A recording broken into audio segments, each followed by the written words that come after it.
Hello friends, welcome back to my channel. আজকে তোমাদের সাথে আমি এইচডব্লিউসিতে মেডিসিন স্টক কীভাবে মেনটেন করতে হয় সেটা সম্পর্কে আলোচনা করব।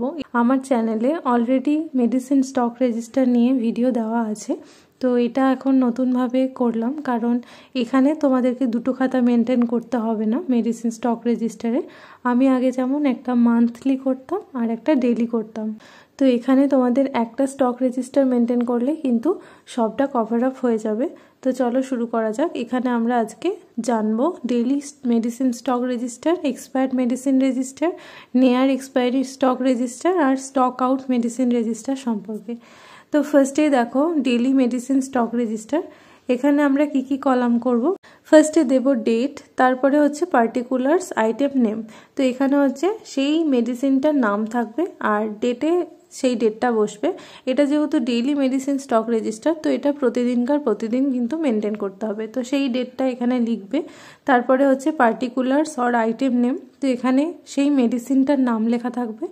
তারপরে হচ্ছে ওপেনিং স্টক, তো সেই মেডিসিনটা কত কোয়ান্টিটি তোমার হ্যান্ডে অলরেডি আছে সেটা লিখে রাখতে হবে।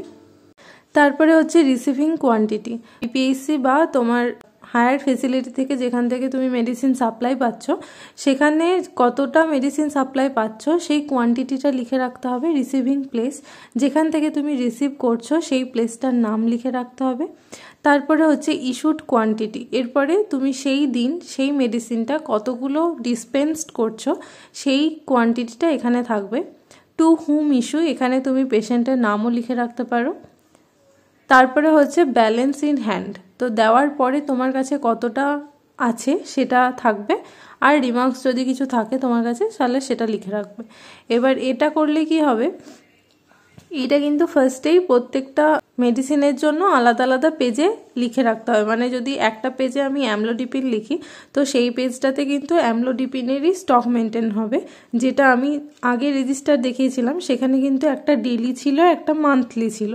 তো ডেলিটাতে কিন্তু আমি পেশেন্টকে সেই দিন যেই মেডিসিন দিতাম সেটাই লিখে রাখতাম পরপর। তারপরে মান্থের শেষে সেটাকে কাউন্ট করে অন্য একটা খাতায়, যেটা মান্থলি মেডিসিন স্টক রেজিস্টার, সেখানে আমরা তুলতাম। কিন্তু সেখানে তোমার কাছে সেই মোমেন্টে কত মেডিসিন আছে সেটা তুমি হয়তো বলতে পারবে না বা তোমারও জানা থাকবে না। মাসের শেষে হয়তো তুমি সেটা কাউন্ট করলে দিয়ে জানতে পারলে।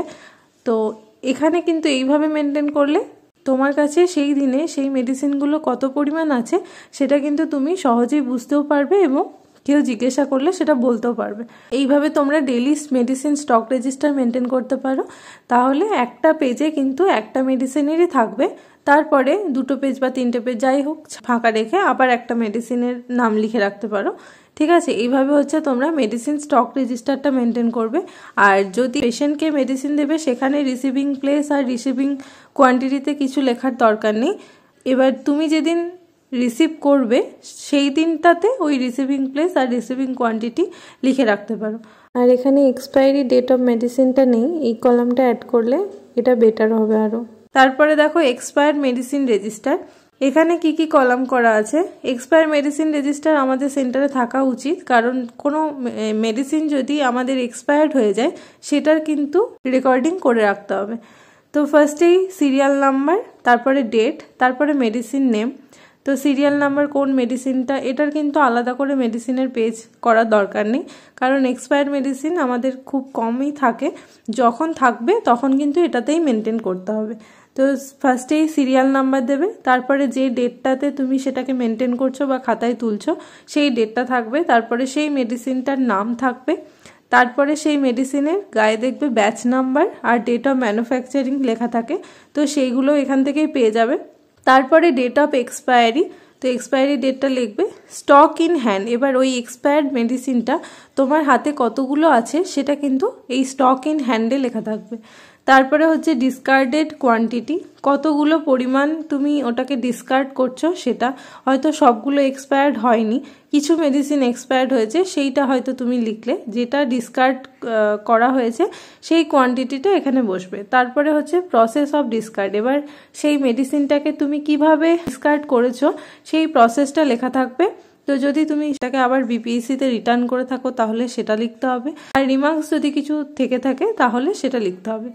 তারপর দেখো near expiry medicine stock register. অনেক সময় আমরা স্টকে তোলার সময় মানে মাথায় থাকে না যে কোনগুলো নিয়ার এক্সপায়ারি বা আগে আগে যেগুলো মেডিসিনগুলো শেষ করে দিতে হবে। মানে ফার্স্টে ধরো কিছু তোমার নিয়ার এক্সপায়ারি মেডিসিন আছে, একই মেডিসিন নিয়ার এক্সপায়ারি ডেট আছে আর কিছু হয়তো এক্সপায়ারি ডেট পরে আছে। তো আগে আমরা নিয়ার এক্সপায়ারি মেডিসিন যেগুলো সেগুলো কিন্তু তাড়াতাড়ি ডিসপেন্সড করব। তো সেইটা মাথায় রাখার জন্য আমাদের সেন্টারে একটা করে near expiry medicine stock register maintain করতে হবে, যেখানে হচ্ছে সিরিয়াল নাম্বার থাকবে, ডেট থাকবে, মেডিসিন নেম থাকবে, তারপরে সেখানকার batch number, date of manufacture, date of expiry, stock in hand, issued quantity, এবার সেটা কত পরিমাণ ইস্যু করা হয়েছে, টু হুম কাকে দেওয়া হয়েছে, আর রিমার্কস। এবার কোনো পেশেন্টকে যদি সেটা দেওয়া হয়ে থাকে সেটাও আমাদেরকে লিখে রাখতে হবে, তাহলে বোঝা যাবে যে নিয়ার এক্সপায়ারি মেডিসিনই আমি কাকে কাকে ডিসপেন্সড করছি। ঠিক আছে, তারপরে দেখো স্টক আউট মেডিসিন রেজিস্টার। এবার কিছু কিছু মেডিসিন হয় যেগুলো আমাদের কাছে শেষ হয়ে যায়, সাপ্লাই না থাকার জন্য হয়তো থাকে না, বা সেইটা আবার যদি বিপিএসসিতে ইনডেন্ট করা হয় তাহলে সেখানেও সাপ্লাই না থাকার জন্য হয়তো তুমি সেটা পাওনি, মানে তোমার হ্যান্ডে সেই মেডিসিনটা নেই, স্টক আউট হয়ে গেছে, তাহলে কিন্তু এই রেজিস্টারটা মেনটেন করতে হবে। তো সিরিয়াল নাম্বার, মেডিসিন নেম, তারপরে থাকবে ডেট অফ রিসিভ, কবে আমরা পেয়েছিলাম আর কবে সেটা স্টক আউট হয়েছে, ডেট অফ স্টক আউট আর রিমার্কস। তো এইটা হচ্ছে ফুল মেডিসিন রেজিস্টারের ফরম্যাট। এইগুলো আমাদেরকে রেজিস্টারগুলো বানিয়ে রাখতে হবে একটা এসডব্লিউসিতে। তোমরা চাইলে এই পিডিএফটা নিয়ে নিতে পারো, ডিসক্রিপশন বক্সে এর লিঙ্ক দেওয়া থাকবে। আশা করি তোমাদের জন্য ভিডিওটা হেল্পফুল হলো। ভালো লাগলে অবশ্যই লাইক অ্যান্ড সাবস্ক্রাইব করে দিও। আর যদি কোনো কোয়েরি থাকে তাহলে কমেন্ট বক্সে অবশ্যই জানিও। আজকের মতো টাটা, দেখা হচ্ছে আবার পরের ভিডিওতে।